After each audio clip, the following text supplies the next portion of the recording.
Bonjour à toutes et à tous. En ce dimanche du Christ, roi de l'univers, quelle joie de nous retrouver à l'écoute de la parole. Quelle joie de contempler le roi de l'univers et de lui demander humblement, de demander à l'Esprit Saint de nous faire entrer dans la véritable vision du Christ, roi de l'univers. Ô Seigneur, envoie ton esprit qu'il illumine les yeux de notre cœur pour que nous puissions accueillir le Seigneur de l'univers et ne pas nous tromper sur sa nature véritable et nous laisser conduire par lui vers la plénitude de la vie en lui. La première lecture est tirée du livre d'Ézéchiel au chapitre 34e, les versets 11-12 puis 15-17, je vous les lis. Ainsi parle le Seigneur Dieu.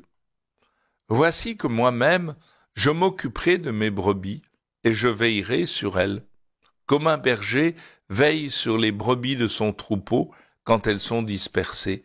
Ainsi je veillerai sur mes brebis et j'irai les délivrer dans tous les endroits où elles ont été dispersées, un jour de nuages et de sombres nuées. C'est moi qui ferai paître mon troupeau, c'est moi qui le ferai reposer, oracle du Seigneur. Eh bien, voici une belle déclaration du Seigneur Dieu. Il nous annonce que lui-même s'occupera de ses brebis. Il veillera sur elles comme un bon berger veille sur les brebis de son troupeau quand elles sont dispersées. Et il veut vraiment venir faire paître son troupeau, le faire reposer. Et là, comment nous réjouir de voir que c'est Dieu lui-même qui vient se faire le bon pasteur de son peuple. Souvent, nous pensons à un Dieu lointain, alors que là, nous voyons qu'il est comme un berger qui veille sur ses brebis. Et le prophète ajoute, « La brebis perdue, je la chercherai, l'égarée, je la ramènerai, celle qui est blessée, je la panserai, celle qui est malade, je lui rendrai des forces, celle qui est grasse et vigoureuse, je la garderai et je la ferai paître selon le droit. Et toi, mon troupeau, ainsi parle le Seigneur Dieu, voici que je vais juger entre brebis et brebis, entre les béliers et les boucs. Voici que le bon berger, eh bien, il remplit sa mission, il cherche la brebis perdue, il ramène l'égarée, il pense celle qui est blessée, celle qui est malade, il veut lui rendre la force, celle qui est grasse et vigoureuse, eh bien, il veut la garder et la faire paître selon le droit. Et toi, mon troupeau, dit le Seigneur, voici que je vais juger entre brebis et brebis, entre béliers et boucs. Et que c'est une interrogation pour nous. Est-ce que nous allons être comme des brebis auprès du bon pasteur, à nous laisser conduire par lui vers de verts pâturages, à lui faire une confiance totale, à être à l'écoute de sa voix? Mes brebis entendent ma voix. Et ayant été berger autrefois, je sais ce que cela veut dire quand vous êtes au milieu d'un troupeau et que vous poussez votre cri. Vous voyez toutes les petites oreilles qui se redressent et qui vous regardent. Les brebis connaissent leur pasteur et les pasteurs leurs brebis. Alors, c'est vraiment une très belle image que celle-là. Puissions-nous vraiment nous laisser conduire comme une brebis du Seigneur. La deuxième lecture, nous sommes dans la première lettre aux Corinthiens, au chapitre 15e, c'est un peu la fin de la lettre, la première lettre. « Frères, le Christ est ressuscité d'entre les morts. Lui, premier ressuscité parmi ceux qui se sont endormis.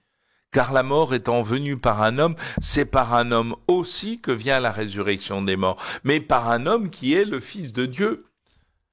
En effet, de même que tous les hommes meurent en Adam, de même c'est dans le Christ que nous tous nous recevrons la vie, mais chacun à son rang. En premier le Christ, et ensuite, lors du retour du Christ, ceux qui lui appartiennent. Alors tout sera achevé, quand le Christ remettra le pouvoir royal à Dieu son Père, après avoir anéanti, parmi les êtres célestes, toute principauté, toute souveraineté et puissance. Car c'est lui qui doit régner jusqu'au jour où Dieu aura mis sous ses pieds tous ses ennemis. Et le dernier ennemi qui sera anéanti, c'est la mort. Et quand tout sera mis sous le pouvoir du Fils, lui-même se mettra alors sous le pouvoir du Père qui lui aura tout soumis, et ainsi Dieu sera tout en tous. Cette finale de la première lettre aux Corinthiens est étonnante, car la mort est venue par un homme, par Adam, eh bien, la vie viendra, la résurrection des morts viendra par un homme, le Verbe incarné, le Fils de Dieu fait homme, et à ce moment-là, tous les hommes sont morts en Adam, mais dans le Christ, tous recevront la vie, mais chacun à son rang. D'abord, le Christ, qui sera le premier dans son humanité, à ressusciter d'entre les morts et à entrer dans la plénitude de la Trinité Sainte avec son corps, pour nous montrer le chemin, car si la tête est entrée, le corps va suivre, et chacun d'entre nous, nous sommes appelés à entrer dans la plénitude de la vie divine, dans le Fils mort et ressuscité. Et on nous dit ensuite, eh bien, ceux qui lui appartiennent. Il nous faut appartenir au Christ. Voilà une expression très forte. Nous appartenons au Christ. Et là, c'est quelque chose qui, en fait, autrefois, dire qu'on appartient à quelqu'un, c'est qu'on est son esclave. Mais au sens fort pour le Christ, c'est une appartenance. Et là, je crois que trop souvent, on imagine le Christ comme quelqu'un qui est à côté de nous, que nous suivons, alors que saint Paul ne cesse de nous dire que nous appartenons au Christ, que c'est en lui que nous avons la vie, et que si nous voulons vivre, eh bien, il nous faut réaliser que nous lui appartenons par toute notre vie, par tout notre être, et que c'est en lui et en lui seul que nous pourrons être vivants. Et alors, nous dit l'apôtre, tout sera achevé quand le Christ remettra le pouvoir royal à Dieu son Père, après avoir anéanti toute principauté, souveraineté, puissance, tous ceux qui s'opposaient à son pouvoir, car il doit régner jusqu'à ce que Dieu mette tout sous ses pieds, mette tous ses ennemis sous ses pieds. Et le dernier ennemi vaincu, c'est la mort. Et là, ce sera la résurrection d'entre les morts.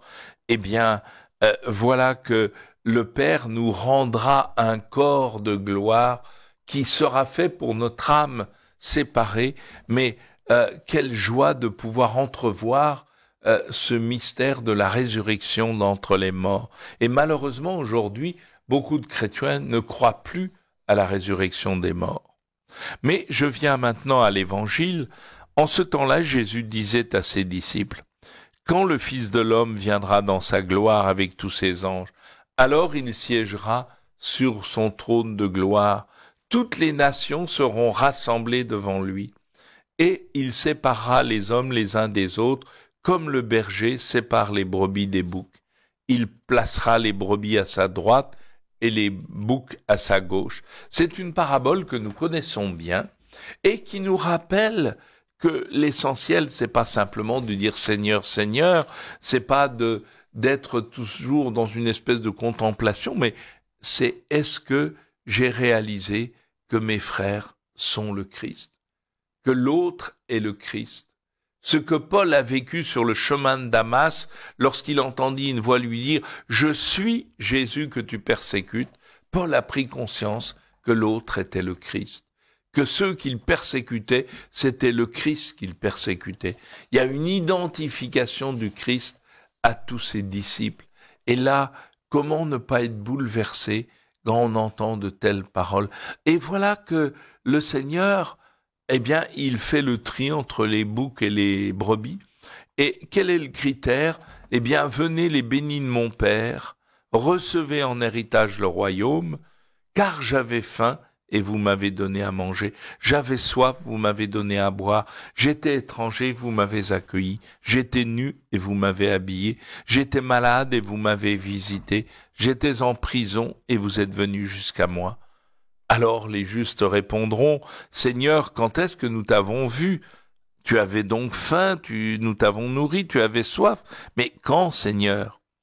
Et Jésus va leur répondre, « Amen, je vous le dis, chaque fois que vous l'avez fait à l'un de ces plus petits de mes frères, c'est à moi que vous l'avez fait. » Et là, vraiment, le jugement, ici, à partir de cette parabole, le jugement se fait à partir de tout ce que j'ai fait pour les plus petits de mes frères qui étaient nus, malades, en prison. Et comment ne pas voir dans cette parabole un appel à être attentif aux plus petits de mes frères pour y voir la présence du Christ en eux. Et par contre, ceux qui seront à sa gauche, il va leur dire, allez-vous-en loin de moi, vous les maudits dans le feu éternel, préparés pour le diable et ses anges. J'avais faim, vous ne m'avez pas donné à manger, j'avais soif, vous ne m'avez pas donné à boire. Et ils vont dire comme les premiers, mais quand est-ce qu'on t'a vu avoir faim et soif? Eh bien, quand vous ne l'avez pas, à chaque fois que vous ne l'avez pas fait à l'un de ces plus petits, c'est à moi que vous ne l'avez pas fait. Et ils s'en iront, ceux-ci, au châtiment éternel, et les justes à la vie éternelle. C'est que finalement, le critère de vérité dans nos vies, c'est l'attention à nos frères, et une attention qui nous pousse à découvrir en eux la présence du Christ. L'autre est le Christ, et la vie fraternelle prend un tout autre sens si j'ai découvert que ceux qui m'entourent, c'est le Christ qui est là en eux, et qu'à travers eux, je peux m'unir au Christ en m'occupant de mes frères les plus pauvres, comme eux s'occupent de moi également, et c'est ensemble que nous construisons le corps du Christ. Bonne journée à tous.